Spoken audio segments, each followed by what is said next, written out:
You're watching All 24 News World News Program, and up next are tonight's top stories.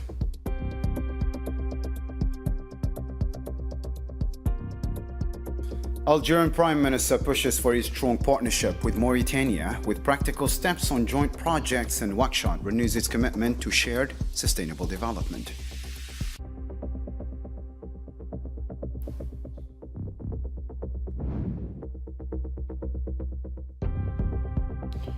Trump threatens to destroy Iran if no deal is reached. Iran fires back and threatens to destroy the region and close Bab el-Mandeb.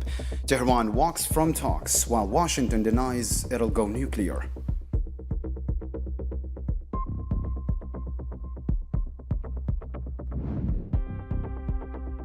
The International Monetary Fund warns of an inflation shock and may cut global growth forecasts.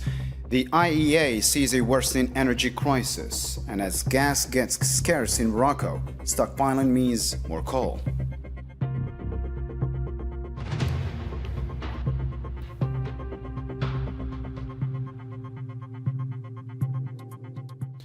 First up in our news, Algerian President of the Republic, Mr. Abdelmajid Tebboune, received Mauritanian Prime Minister Mokhtar Oueldejai and his delegation on Tuesday. Senior Algerian officials attended, including Principal Private Secretary to the President, Boualem Boualem, Algerian Minister of State and Foreign Minister Ahmed Attaf, Diplomatic Advisor Ammar Abba, and Ambassador to Mauritania Amin Said.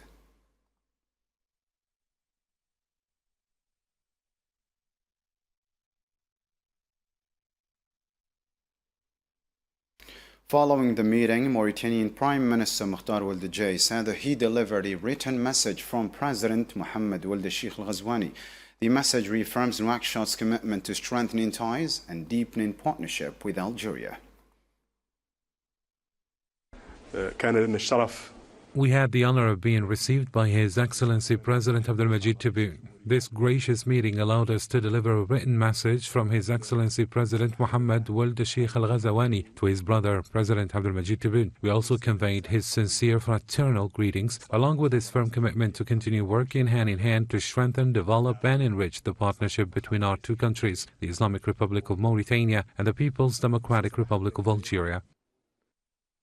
For his part, Algerian Prime Minister Rifian called for a shift from quantity to quality in joint projects with Mauritania, urging faster momentum across strategic sectors. Speaking at the 20th session of the Algerian-Mauritanian Joint High Commission, he stressed deeper coordination and cooperation, guided by a clear, forward-looking vision amid rising regional and global security challenges.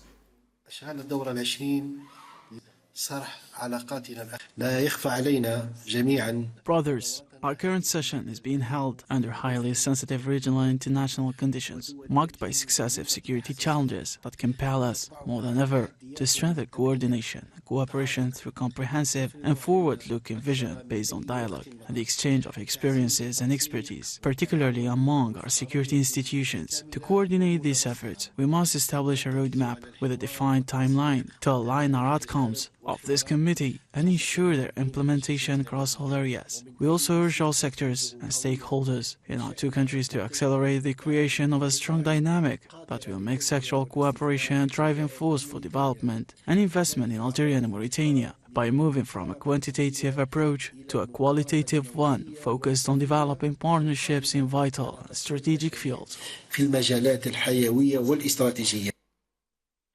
Additionally, the Algerian Prime Minister says the border with Mauritania is becoming an economic integration zone, not just a driving or dividing line. Speaking at the Joint Commission meeting, Rifian praised a real on-the-ground progress on joint projects. He also reaffirmed Algeria is ready to share its know-how in oil, gas, and downstream industries, and to help Mauritania build its own national energy capabilities.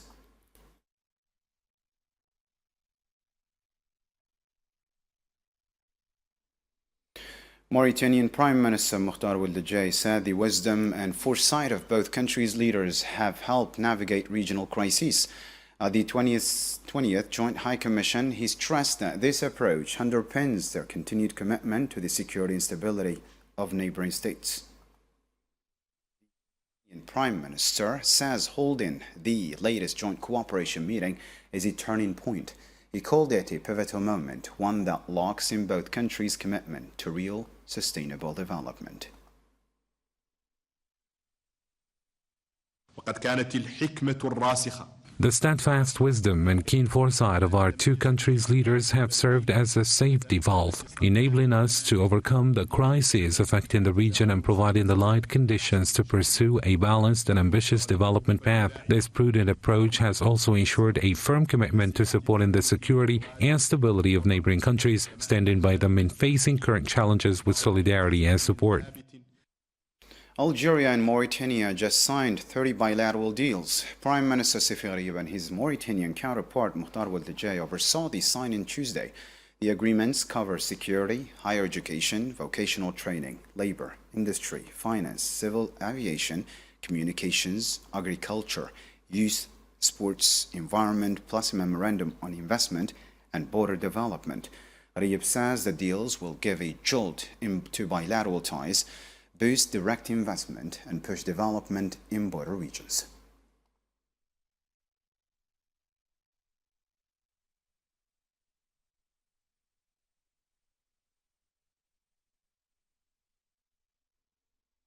The Archbishop of Algiers, Cardinal Jean-Paul Vasco, hailed the upcoming historic visit of Pope Leo XIV to Algeria as a powerful symbol of coexistence and a message of peace to the world. In an interview with the Algerian press agency, Vasco said the Pope's visit bridges the Christian and Islamic worlds while highlighting Algeria's rich history and cultural depth. He added that the visit carries profound spiritual and symbolic significance.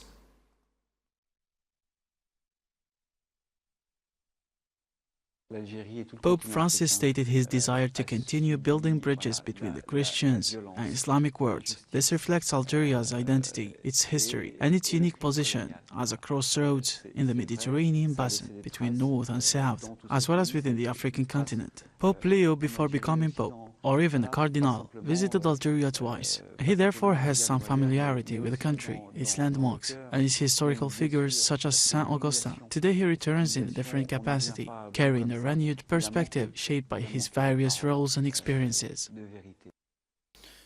Algerian Minister Delegate to the Minister of National Defense and Chief of Staff of the People's National Army, General Said Chingriha, reaffirmed Algerian Army's commitment to its constitutional duties, vowing to remain vigilant until all terrorist groups are eliminated. Speaking at the inauguration of the new 6th Military Region Command headquarters in Tamanghast, he said recent operations across the country show the Army's determination to eradicate the remnants of terrorism.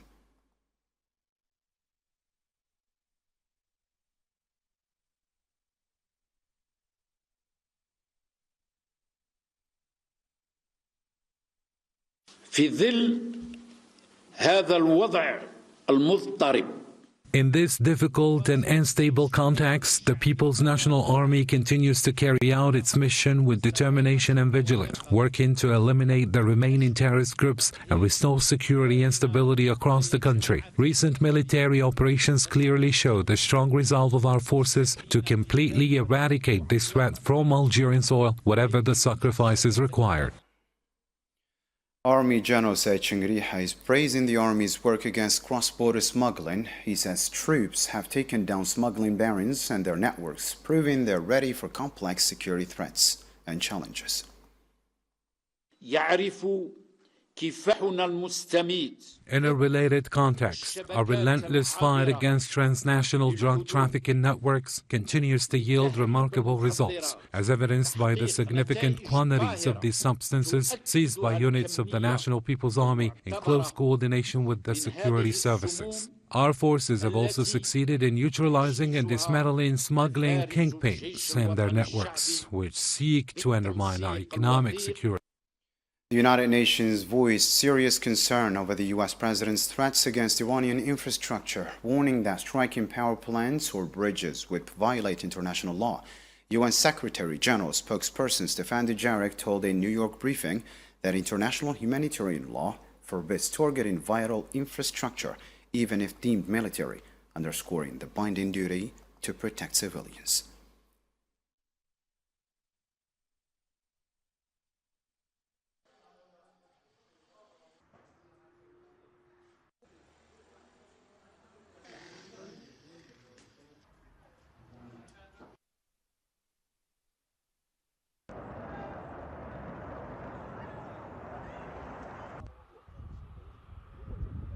Tensions between Washington and Tehran are reaching a dangerous new peak, with escalating military strikes, threats targeting critical infrastructure, and diplomacy collapsing at the United Nations.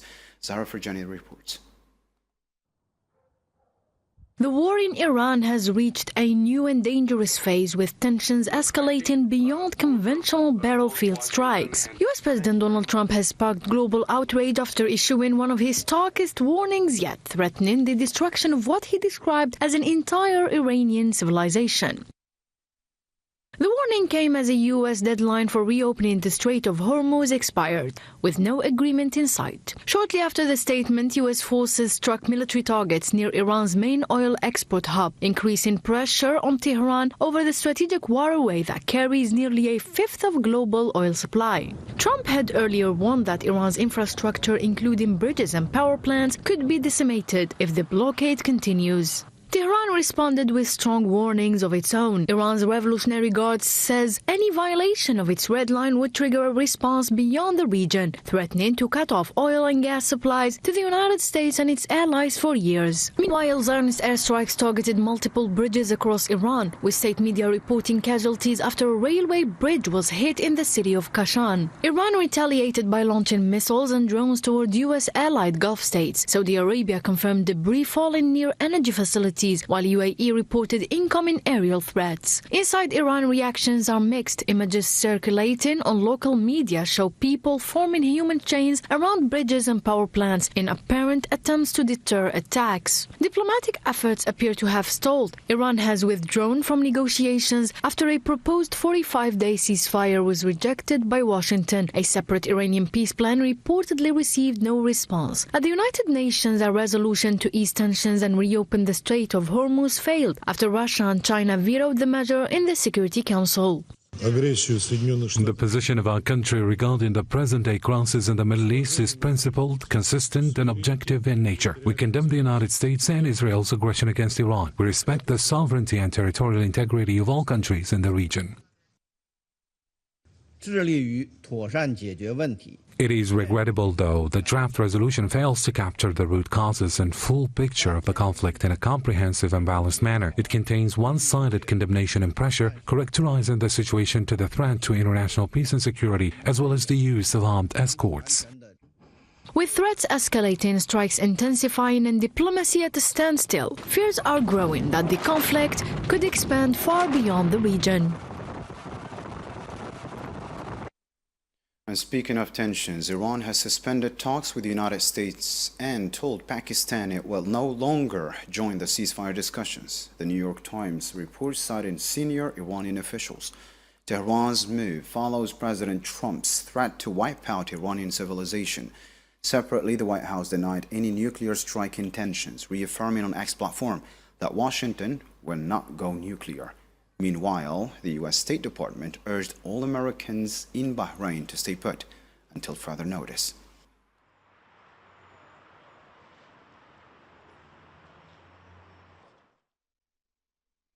At least 18 people, including 2 children, were killed and 24 others injured in U.S. Zionist airstrikes on residential areas in Iran's Al-Barj province, the deputy governor reported. Mehr news agency added that 9 were killed and 15 others wounded in strikes west of Tehran, with 6 bodies recovered from rubble in Pardis, east of the capital.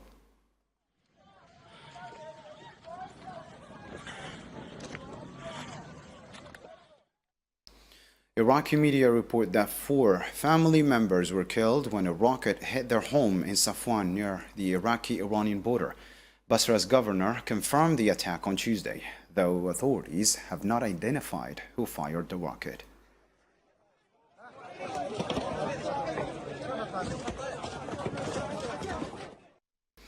"15 American soldiers were injured in a drone attack on a military base in Kuwait on Monday. CBS News reports an Iranian drone hit the Ali Salam air base. The same source added that American troops were wounded in the strike.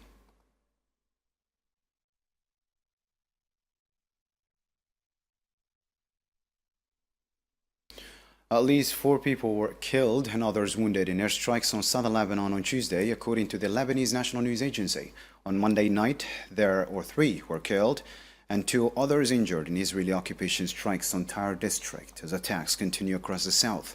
The Lebanese Health Ministry said 33 were killed and 173 others wounded in the past 24 hours, bringing the toll since March 2nd to 1,530 martyrs and 4,812 injured.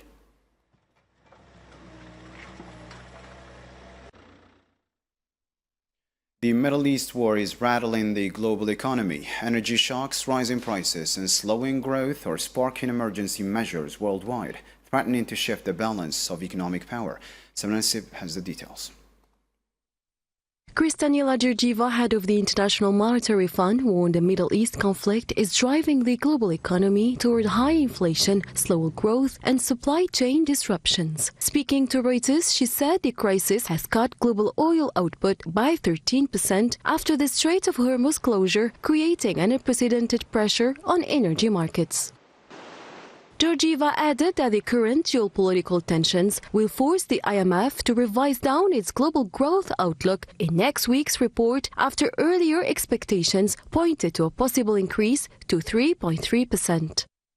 For his part, Jamie Dimon of JP Morgan Chase said geopolitical tensions are triggering sharp price shocks across energy and commodity markets and forcing a restructuring of global supply chains. I see current geopolitical tensions, especially the wars in Iran and Ukraine, and their impact on commodity markets, as the biggest risk to our bank, with war always being a field of uncertainty. The outcomes of these events could be decisive in shaping the new global economic order, though other possibilities remain open. In Russia, Kremlin spokesperson Dmitry Peskov warned of a serious economic and energy crisis while noting strong demand for Russian energy. Meanwhile, in France, Marc Brigen said 18% of fuel stations face shortages due to pricing caps by Total Energies.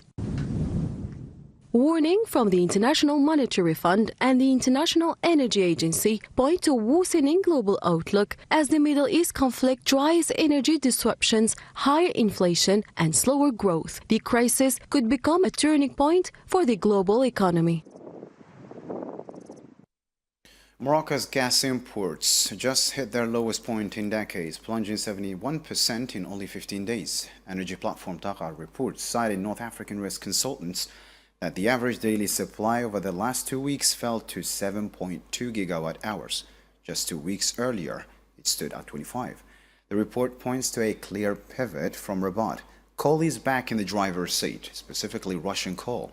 Is cheaper and easier to get than chasing liquefied natural gas on the spot market.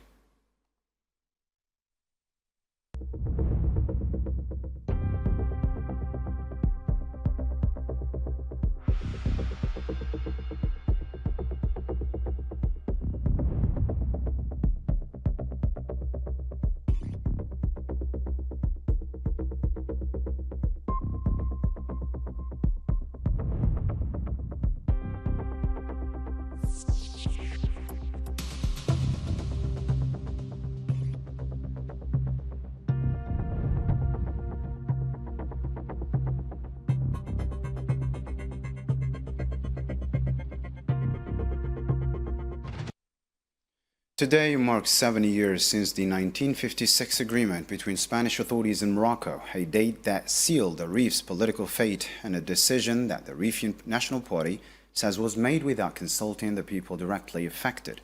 No referendum, no vote, no consent.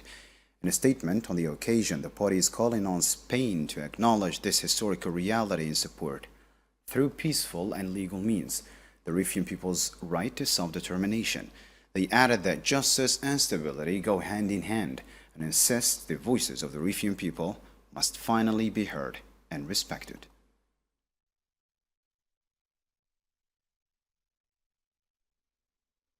It is time to catch up on more international news stories in the News in Brief with Sofian Kanturi.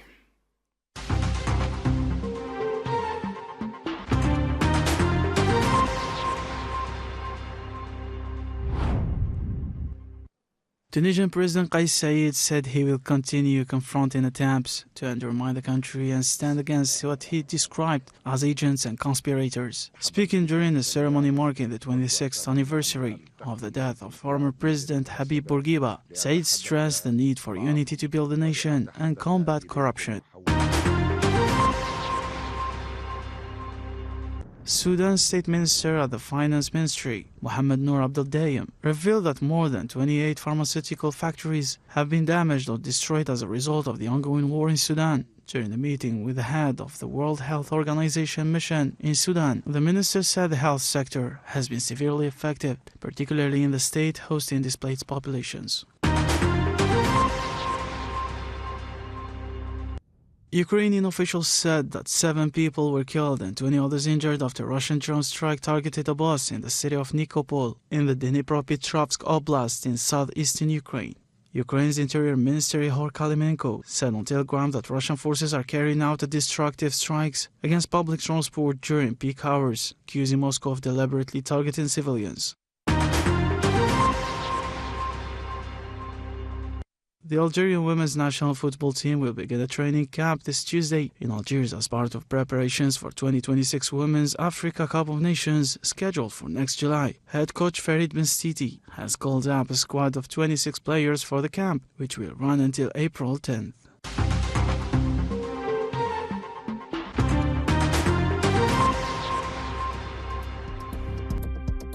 And that's all for tonight. Thank you for tuning in. Have a great night.